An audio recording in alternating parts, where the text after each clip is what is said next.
ক্লাসে শিক্ষক মহাশয় একদিন একজন ছাত্রকে জিজ্ঞাসা করলেন, তুমি নাকি কবিতা লিখতে পারো?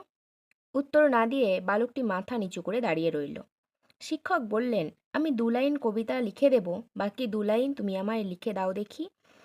এই বলে তিনি বোর্ডে লিখলেন, রবি করে জ্বালাতন, আছিল সবাই বরষা ভরসা দিল, আর ভয় নাই। বালকটি একটু ভেবে চক নিয়ে তার নিচে লিখে দিল, মিনগণহীন হয়ে ছিল সরোবরে, এখন সকলে মিলে জল কেলি করে। শিক্ষক মহাশয় দেখে খুব খুশি হলেন, বললেন, একদিন তুমি খুব বড় কবি হবে। সেই দিনে সেই ছোট্ট বালকটি হলেন বিশ্বকবি রবীন্দ্রনাথ ঠাকুর। 1861 খ্রিস্টাব্দের 7ই মে, বাংলার 1268 সালের 25শে বৈশাখ, কলকাতার জোড়াসাঁকোর ঠাকুরবাড়িতে রবীন্দ্রনাথের জন্ম হয়।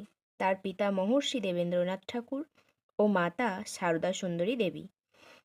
শৈশবে বিদ্যালয়ের পাঠ শুরু হলেও ছোট্ট রবির বিদ্যালয়ের বাঁধাধরা নিয়মে পড়াশোনা করতে ভালো লাগতো না।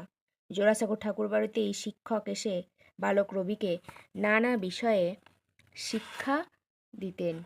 সেই সঙ্গে শরীরচর্চা ও কুস্তি শেখানো হতো।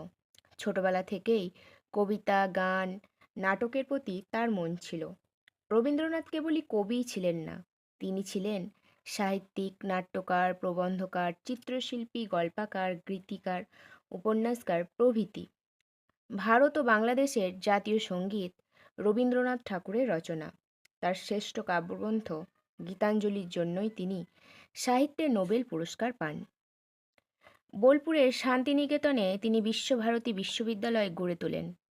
এখানে প্রকৃতির কোলে উন্মুক্ত পরিবেশে ছাত্রছাত্রীদের শুধুমাত্র লেখাপড়াই নয়, পশুপালন, তাঁতশিল্প, চাষাবাদ, কুটির শিল্প ও নৃত্যগীতের শিক্ষাদানও করা হয়।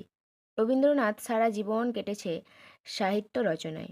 অবশেষে 1941 খ্রিস্টাব্দের 7ই আগস্ট, 22শে শ্রাবণ, জোড়াসাঁকো ঠাকুরবাড়িতেই তিনি পরলোক গমন করেন।